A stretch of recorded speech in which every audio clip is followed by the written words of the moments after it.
out of food? You are getting ready to be visited by CPS like a SWAT team. I am not sure that I have ever seen so many irresponsible and reckless behaviors in one family in all of my life as what we are getting ready to talk about today. I am talking about physical abuse, emotional abuse, knives, BB guns, unemployment, forest fires, marijuana, underage and unprotected sex, stealing, pawning, evictions, and a high school dropout. Take a look. Ralph and Jennifer are each a mess, but combined, they are a parenting disaster. Give me that! Don't throw your gun. Karen, stop egging them on! Jennifer's home is completely chaotic. Stop! The children have no clear rules or boundaries. When my mom tries to discipline the kids, they laugh and mock her. All right, I'm fixing to lose my cool! My brothers are constantly using knives, BB guns, lighters, matches. All Jennifer does is drink coffee, smoke, and talk on the phone. Jennifer has completely checked out as a mother. Because my home life was so overwhelming, I was forced to drop out of school. Get away! I did it! I felt like it would be easier on my siblings if I could have a job and be able to provide for them. Ralph operates like he is at a 14 or 15-year-old level. There have been many times where Ralph has put smoking pot or drinking in front of the needs of his family. My husband and myself and my dad have contributed tens of thousands of dollars, including buying at least 3 cars, rent, utilities, school clothes, birthday parties. Ralph has always gotten violent with all of the children. Does he scare y'all? Yeah, when he's young. I don't understand how a mom could sit there and watch a man abuse her children, watch him get arrested, not be there for their birthdays, and her being able to stay with him for that. I'll never understand that, because to me that is the worst thing a parent can ever do. Now understand, you haven't even heard my opinion yet. You're just hearing these people talk about each other. Jennifer and Ralph's oldest daughter, Kayla, says her parents, well, she just said they're just not even parents. They just don't act like parents at all. Instead, they have a list of excuses a mile long that they use to defend themselves, explain themselves, and try to make sense out of nonsense. Take a look. Because I was too harsh in the past, I am too lenient now. The children get away with a lot more. Cameron! Our 10-year-old and our 8-year-old have both smoked pot. I didn't feel that it was the end of the world. I doubt that he even inhaled. I believe that Jennifer has a hard time disciplining the kids because of the medication and the depression that she has. I would find myself resting like this about 10 hours a day. There are often times I will allow the kids to stay home from school because I just don't have the energy to fight with them. This is Mommy. We were just recently subpoenaed to court because they reported my 12-year-old daughter for truancy. I believe my daughter has a hard time falling asleep at night because she worries about our finances. I have struggled to provide, but the longest I could have been unemployed, technically 6 months. But I always tried to do things that would bring in money. When we were pawning stuff, what was the hardest thing that you had to lose? When my BB guns probably. I believe a lot of children go through a lot worse than what our children are going through. If a bad parent is someone that makes a mistake with their kids, then everybody is. Well, wow. You're watching your life summarized on video here. What's your reaction? It's hard to believe that this is what our bad choices have resulted in. Did you need to see it on video No. to have that awakening? I'm not being sarcastic. Sometimes it takes that. What do you think about this? Yeah, it's pretty ugly. You said something at the end of that tape piece that isolated because I wanted you to respond to it. Let me play this last thing you said on that tape piece. I believe a lot of children go through a lot worse than what our children are going through. If a bad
Swear I won't forget this, why do I regret this? In my mind reckless, thoughts are feeling endless. Sitting up I'm breathless, anxiety's infectious. I feel so defenseless, betrayed and embarrassed. I hate being open, I hate being broken. I feel like an ocean filled up with emotion. Anger ain't a potion, rub it on like lotion. I can feel it soaking, reopen, the scars have awoken.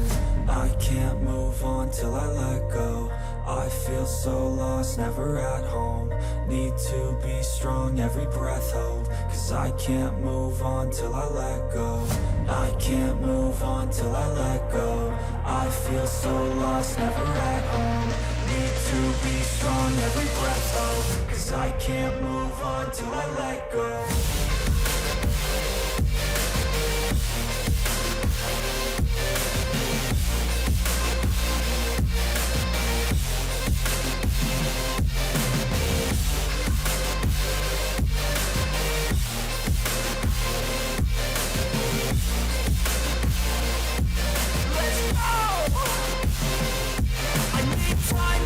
The pain makes it real. I don't wanna feel, I just wanna kill the bad thoughts and steal a good thought and feel. I'm just lost, I feel, I'm just lost, I feel. I need time to heal, I can't steer the wheel. Cause this drive it kills, and it gives me chills. A nice road it feels, I slip off the peel and crash all the steel. Will I ever heal?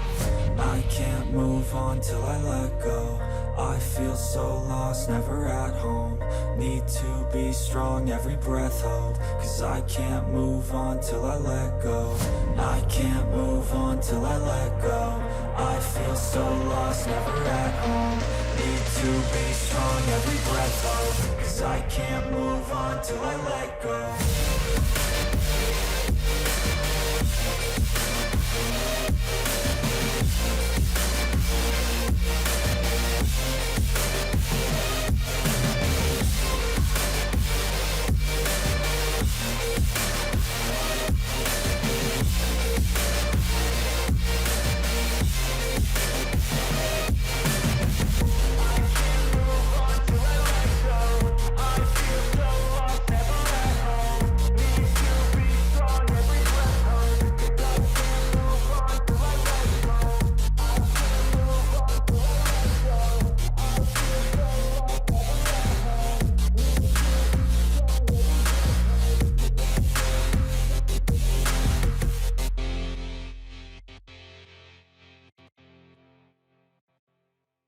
Bad parent is someone that makes a mistake with their kids, and everybody is.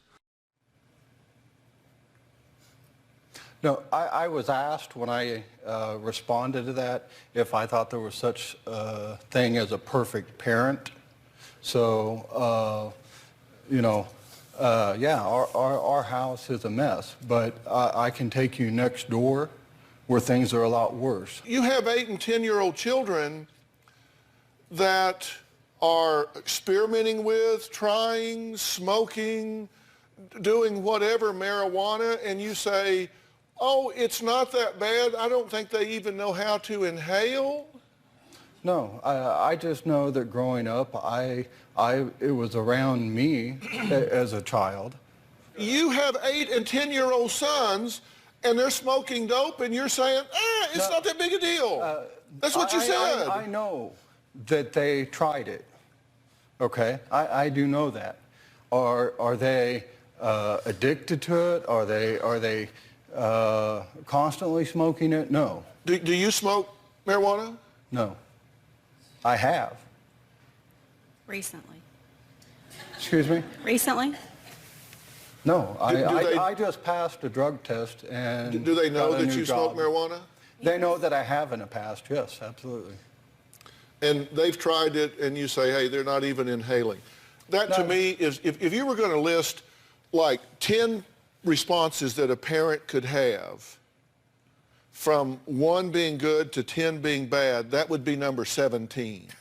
That's not, I mean, come on. I'm trying to be honest with you. I'm trying to say, come on. I understand, and but I don't know after it was done exactly what I could have done to stop it. It was done with his friends right out at the picnic table with a bunch of other kids. You say, I don't know what I could have done. Let me give you a couple of options. Sure. They had a few friends over, and so they were just rolling up a joint and smoking it out there, okay? Here are a couple of options. Okay, 1, 2, 3, you friends here, you get off of my property, and don't you ever, never come back here. You don't smoke dope on my property. You 2 kids that are smoking dope with them, you get your skinny butts up and you get into the house because you have just violated a rule. You don't do illegal drugs on our property here. You are not allowed to do that. And I'm sorry that I've modeled that behavior for you. I was wrong, and I apologize for that. And I won't set that standard for you ever, never again. So you little dope smoking fiends, you get the hell out of here. You 2 little dope smokers, you go in the house, and I'm going to get busy setting a better example for you. Okay, there would be one option instead of saying, oh, well, they don't inhale. No, I've done that. I have chased people off the property that were doing that. Okay, and they tell me that if there is money, which is scarce, that you spend it on cigarettes instead of food. We've never been out of food. I'm talking to her. What? I know. What? Yes. You've never been out of food?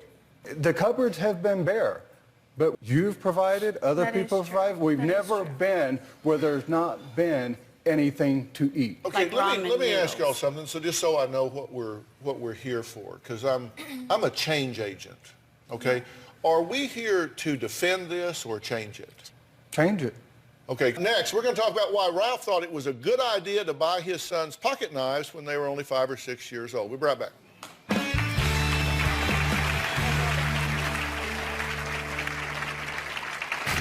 I had left my daughter to try to put herself to sleep. When I walked in there, Ralph was holding her face into the crib.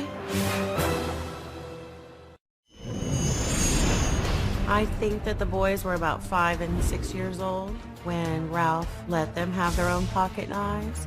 In fact, Ralph had taught the boys a game where you spread your palm out and you take the knife and go in between each finger and you start moving faster. Noah had attempted that game when Ralph wasn't home and he stabbed himself in the thumb. Well, that was Jennifer talking about how dangerous and out of control her young sons have gotten with knives. I mean, listen, A lot of kids have little pocket knives at 5 years old, but should they be playing games where they can cut themselves with them seriously? No. In addition to getting them their own knives, she says Ralph has also purchased each of their sons BB guns. Do kids have BB guns? Sure, but have they shown the responsibility to have them? Jennifer says Ralph has a history of violence, and she'll never forget what happened one day shortly after she gave birth to their second daughter. Take a look at this, and we'll talk about that. The one time Ralph was physical with me, my second daughter was less than a year old, and she would cry for 3 and 4 hours. I had left my daughter to try to put herself to sleep, and he lost his cool.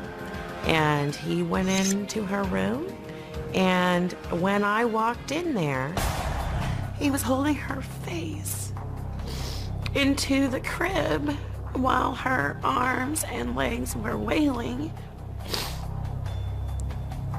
And she was screaming into the mattress. I charged in there. I pushed him, and I think I hit him on his arm, and he pushed me across the room, and I fell into the closet doors, and they broke. There was another occasion where the boys were 1.5 and 2.5 years old, and Ralph had a handful of quarters in his hand, and his way of getting the boys' attention was to hurtle the handful of quarters. He targeted my oldest son and left quarter imprints all over his body. I have told him over and over and over again that if he ever touched the kids again, that I would divorce him. And to this day, I have yet to divorce him. And I don't know why. Has he continued to be violent at times with the children? He's made remarkable improvements over the past couple of months. What do you have to say about that? I've worked really hard at changing that, and I believe they would all agree we've seen a lot of results. My concern is that because there was such a long history of violent tendencies and anger towards the kids, that if this is a short term, and that at any given point, because your anger hasn't been dealt with necessarily, that the anger will come back. I can understand that. And the kids are still affected by everything that's happened up until now, yes. and they're showing that behavior. Has he been violent with you? Yes. How so? More so than anybody else, I guess, because I was a stepchild. But just spanking, beating. Spanking turns into beating, and there were points when it didn't turn into from punishment to abuse. Did he throw a phone book at you a few months Yeah. ago? Yes, sir. Has he thrown a muffin tin at you? He beat me with the muffin pan, pretty He much. beat you with the muffin. Yes. How do you feel about that? Angry. I mean, are you around when this is happening? Sometimes yes, and sometimes no. Sometimes I hear about it when I get home from running errands, and the Do kids you see tell me. the impact, the result? Do you see the marks, the bruises? Yes. And what do you do about it? Do you protect your children? Not like I should, no. And I have, addressed Ralph. I've told him, I've threatened him. I guess they were empty threats because he's still here. Has he held your boys upside down by their feet and spanked them? Yes. Have there been times you couldn't go to school? Yes. I've actually been asked to stay home from school when I attempted to go because of marks. So they wouldn't be seen? Yes, sir. Ralph says compared to him, the kids aren't that out of control. Let's look at this tape, and then you can comment on it. When I was growing up, I was extremely active. I did get in fights. I tried smoking in 3rd grade, set a fire in my dresser. When the boys were 3 and 4 years old, Ralph did teach the boys how to light matches and start fires. Just a couple of months ago, I woke up to my youngest son yelling at me that there was a fire in the woods. I asked where my oldest son was, and my younger son said that he was too afraid to come home because he had started the fire. The fire had reached 20 feet and was about 5 feet wide. I feel like they're normal, active kids, but because of the lack of discipline, it does get out of control. Most recently, my oldest son was offended by some insult that his younger brother had said to him, and he pinned him on the couch, and he was covering his little brother's nose and his mouth so he couldn't breathe. It was just the same picture that I saw his dad doing with our daughter that day. People have always said the apple doesn't fall too far from the tree. Where were you when the fire in the forest was I was resting. Resting? Yeah. Who was supervising the boys? They were supposed to have stayed inside the house with their older sister. Who's 12? Yes. And where were you? In my bedroom, sleeping. Well, coming up, Jennifer says she wants help with her marriage. So if that's true, why is she having an affair? We'll talk about that when we come back.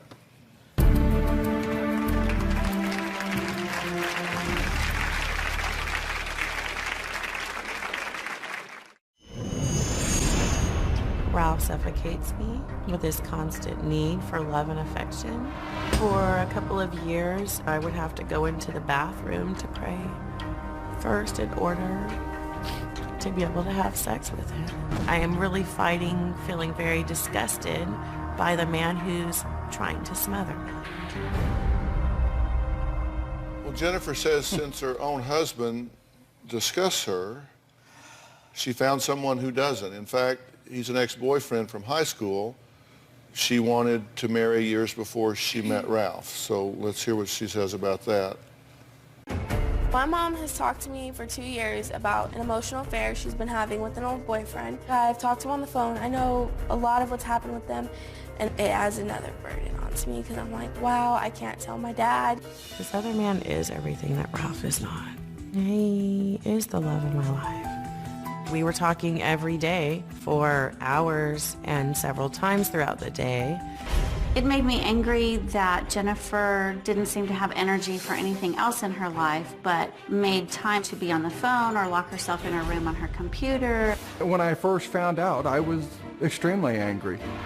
I punched the computer screen, I put a crack in it. In an email, she said to her ex-boyfriend, "I can't wait to give myself to you wholly."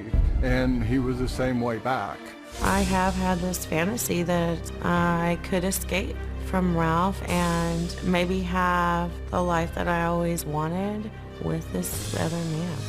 I don't feel like I have any control in stopping her from talking with guys online. She has flat out said, "I don't know how to stop. I don't really want to."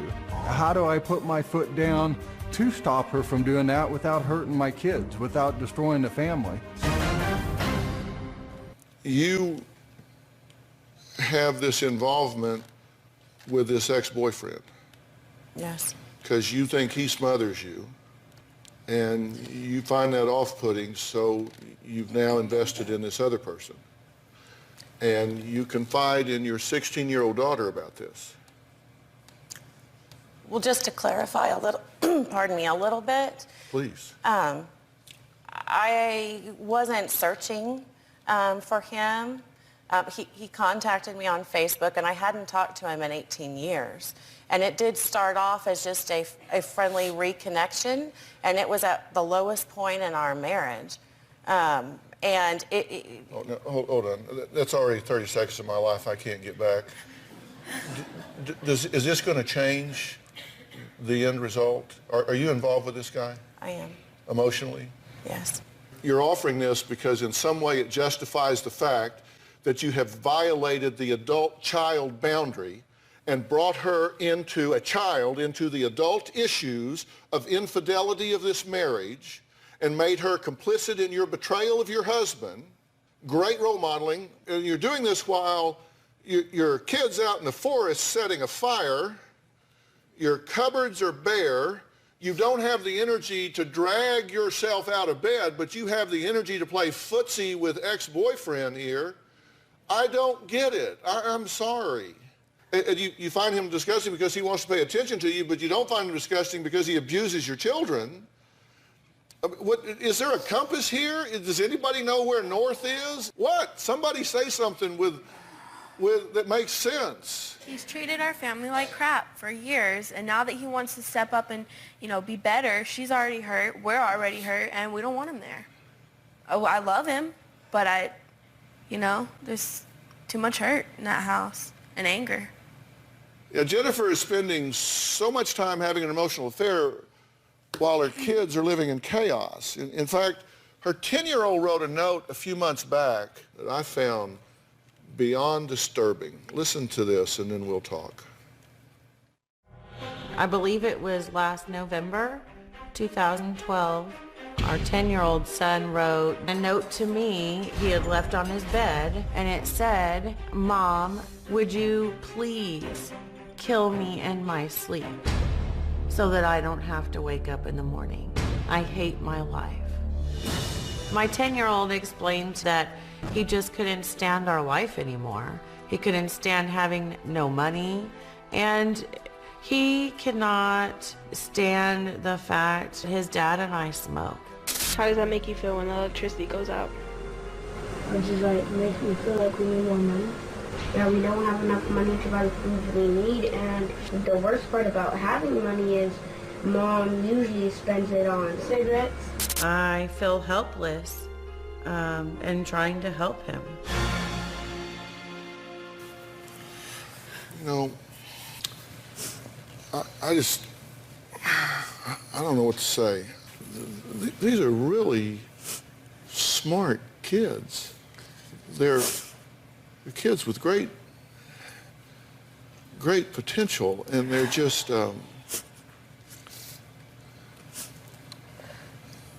they're just caught in this quagmire. But we're peeling an onion here, and you think this is bad. We hadn't started. Who else is living in the house that I have a problem with? You're going to find that out next, and you think you're shaking your head now? Stay tuned.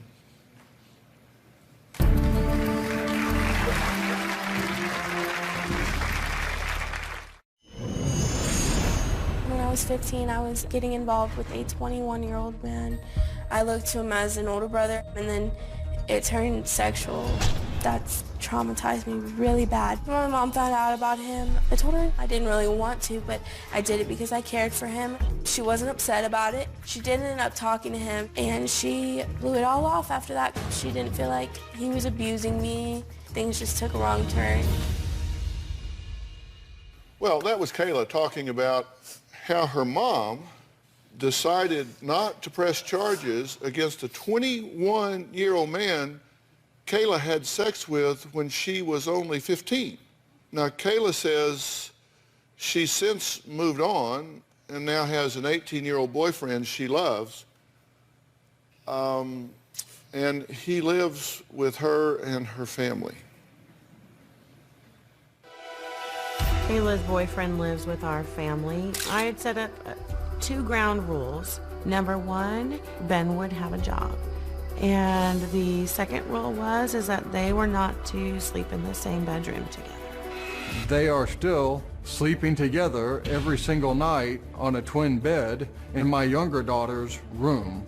Kayla and her younger sister used to just share the room, and once Ben moved in, my younger daughter asked to move into the walk-in closet so that she could have privacy from Ben and Kayla. I absolutely hate it.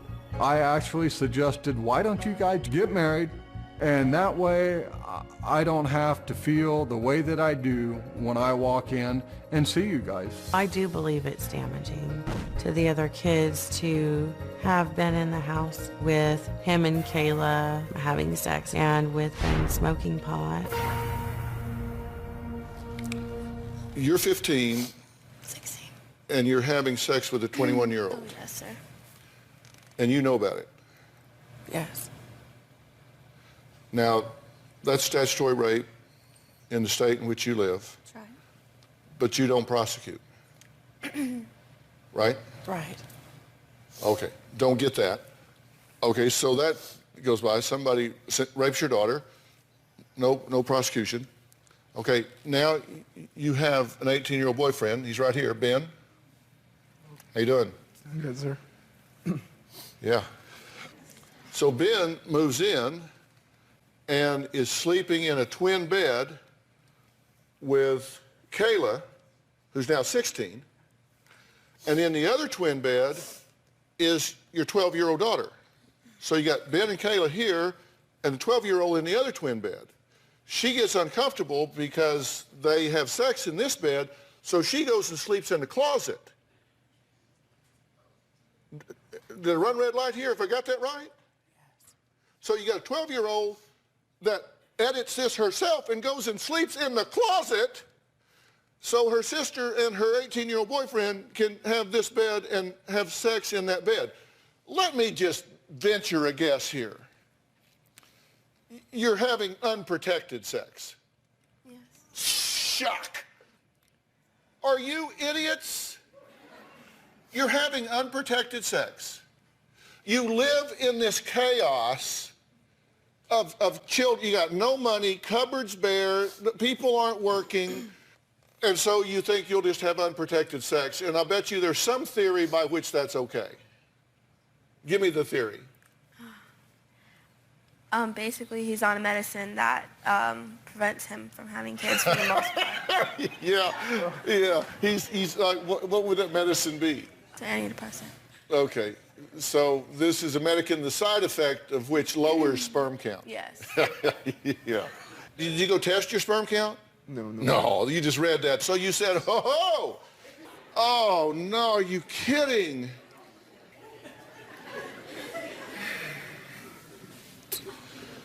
I get that they're young and don't know any better. Come on. Stop having unprotected sex in the bedroom with your 12-year-old sister in the closet. We never have sex. Stop having unprotected sex anywhere. Value yourself enough to say, I am not your playground. You are not going to have a baby with me and then you disappear and I'm left to raise it for the next 20 years.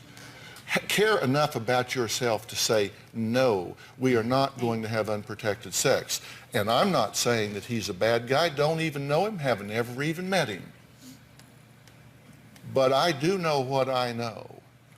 And whether he's a good guy, bad guy, or somewhere in between, care enough to protect yourself. If you don't have a father around to tell you that, or a mother tuned in enough to tell you that, let me tell you that now. Care enough about yourself to say no to people making a playground out of your body and leaving you to pay the rent for the next 20 years. Do not do it. We'll be right back.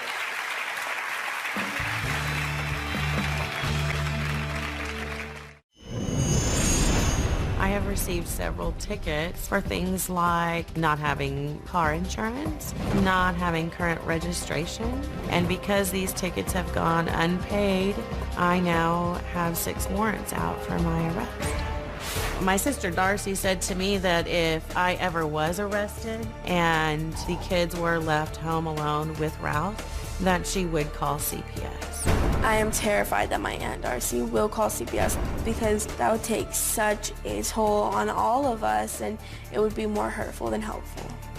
I've had a plan for a long time of taking my brothers and sister away from my parents, somewhere where they don't feel like they're ignored, somewhere where they feel like they always have a safe place to land. It's not just a dream, it's going to happen because it has to happen.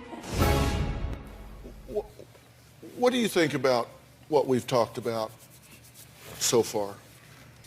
I know that from this moment forward, it can't be what it's been anymore. And I know that my kids are screaming for help, jumping up and down, lighting fires, screaming for help. You're depressed, right? Yes. One of the symptoms of depression is that there's oftentimes a slowing of the thought process. There's a slowing of behavior. You know, everything just, you're kind of lethargic, right? Yes. You have an energy deficit. Yeah. And I suspect that you are a hormonal wreck.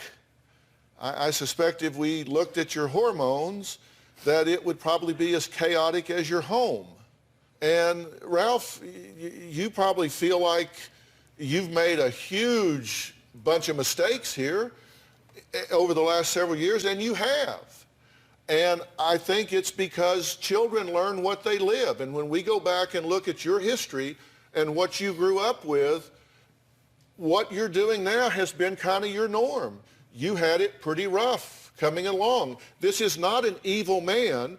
He's just a guy that is living what he's learned. And how do you know to do anything other than what you've learned? At some point, you have to break that legacy. So that means you've got to learn some different things. Because what's happening to these kids is just crazy. I mean, I said I don't even have the words to describe it. I kind of tried to write it down. You have a 12-year-old daughter. And if you look at everything that's going on, now these are just the things that the family has said.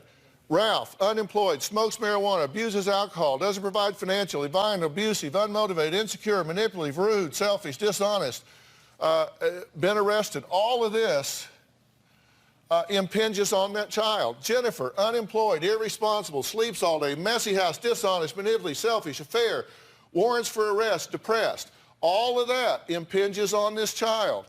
Kayla, high school dropout, unprotected sex, sleeps with boyfriend in the same room with this child, slept with 21-year-old at 15, drives without a license. All of this modeling, all of this impinging on this 12-year-old. She hasn't got a chance. She's surrounded. So what happens? Skipped school, been to truancy court, pulled knife on Kayla, hits, yells, cusses, calls everyone names, doesn't eat anything but junk food. This child doesn't have a chance if something doesn't change.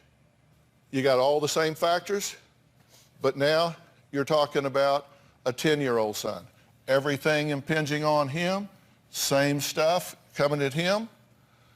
And what's happening with him? He's experimenting with marijuana, cigarettes, spice, alcohol, physically violent, setting forest fires, skipping school, suicidal note, stole toys from store, and you said I was just too tired to take them back. Right? That's what you said. At the end of the day, I'm just too tired to take them back. Threatened sibling with a butcher knife. And let me tell you, there are 3 markers in here that are serious bad. Setting fires, bad. Experimenting with drugs, bad. Physical violence, bad. Skipping school, all of these things tell you that this kid is at high risk for coming in serious conflict with the law heading into the future. 8-year-old wets the bed, experiments with marijuana and cigarettes. He's skipping school, he's showing anger, and he's showing tantrums. He's just a couple years behind. Same thing. They're headed for serious, serious trouble if something doesn't happen. They deserve better. I have a plan for this family when we come back.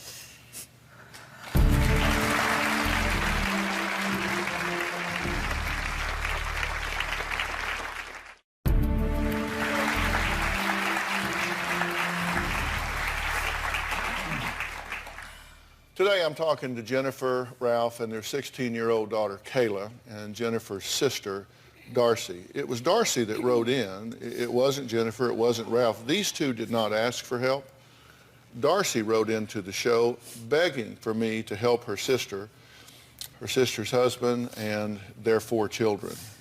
And Darcy, I don't know if they thank you for this, but I thank you for doing it. I really do. You didn't have to do it.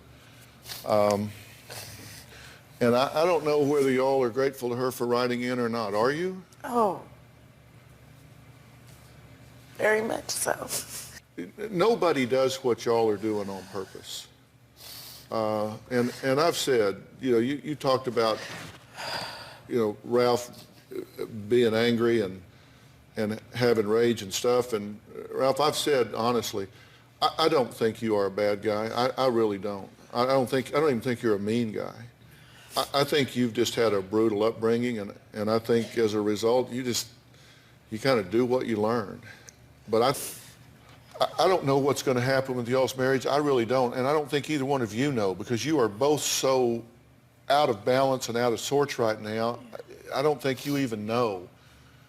I think you're looking for escape, and who knows what you really want.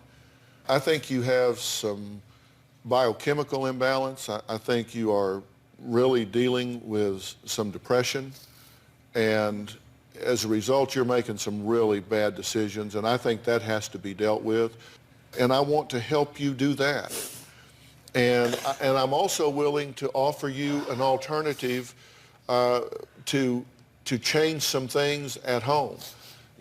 Two of your children, your 12-year-old and your 10-year-old, I would like to offer you an alternative to give those kids a break from that home for a period of time.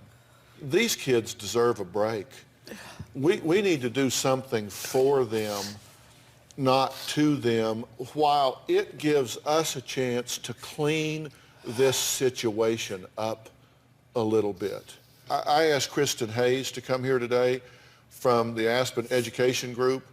Aspen is a network it's a nationwide network of programs that they work with struggling and troubled children and teenagers. And they just have a mission of helping families. Don't you think these kids deserve a healthy environment for a period of time? Definitely. I completely agree with you. This break in this chaos that is their lives right now. And just as Dr. Phil said, it's not a punishment. This isn't punitive. This isn't a boot camp. It's therapeutic environment with extremely caring staff members to do individual and group therapy, and they're with peers their same age to go through this process. In addition to the technical skills they learn, they would also learn things, coping mechanisms and communication skills that will help them throughout their lives. This situation needs a major change, and I'm telling you, you are getting ready to be visited by CPS like a SWAT team. Let's be proactive instead of turning it over to the state. And what do you think about what I'm saying? I'm willing to do anything it takes. Including getting yourself straight? Yes. You agree, Ralph? Yes. All right, when we come back, I'm going to talk about what it means to turn parent from noun into a verb. Every family needs a hero. We'll be right back.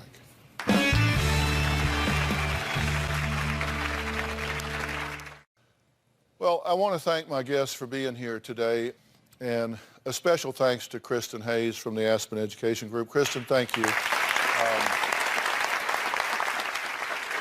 For those of you that want to know more about the Aspen Education Group, we'll put a link on drphil.com and research them yourself, make up your own mind. I think they're a great group, and the question is, are they a fit for you? You can take a look and see.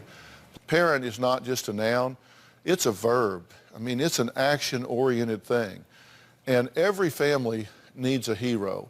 And be that hero. Be the one that says, look, I'm going to rise above the chaos. I'm going to be the change agent in my family. It is never too late to get healthy and do what needs to be done. Thanks for being here. We'll see you next time.